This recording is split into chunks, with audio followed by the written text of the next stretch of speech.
Why do you think it's important to have events like these that are recognizing good journalism? One, because there's a lot of not very good journalism out there, so it's important to recognize the best of the best. Two, I think the Murrows do an excellent job of recognizing local news, which is hugely valuable today.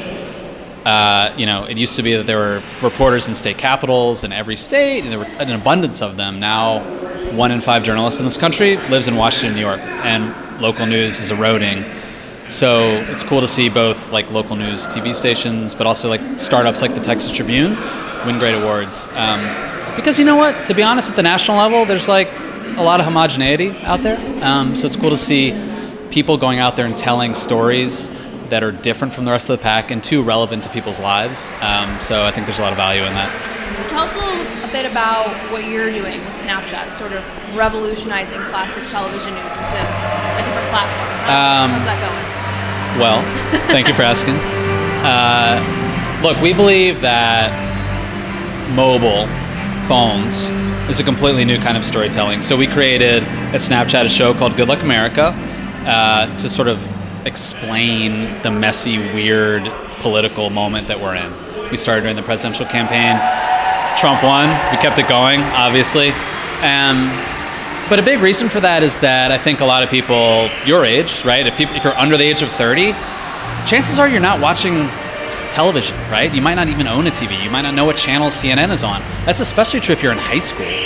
But people are spending upwards of 40 minutes a day on Snapchat. We are able to reach over 170 million people every day with credible news content. Both my show, Good Luck America, but also our Discover partners, the Washington Post, the New York Times, the Economist are all on Snapchat. And we also have our story content that tells, immersive news stories from the ground, from Houston when they're flooding after Hurricane Irma, or Florida after Hurricane Maria. We're able to go into the Snap Map and sort of like search around and see what it's like to be on the ground in these terrifying situations. And there's a huge power in that. So we're really proud to be a platform that is committed to journalism, and this is a great validator.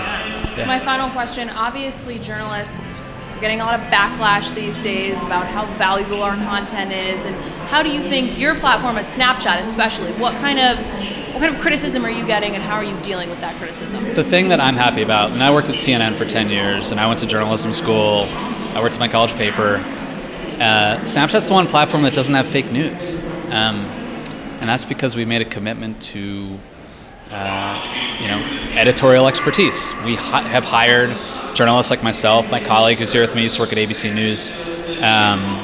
We have trusted, authoritative partners like CNN and BuzzFeed and the Washington Post creating their own content and putting it on Snapchat. So we don't have fake news. That's not a problem that we deal with because of our values. We care about expertise. We care about humans rather than computers touching content.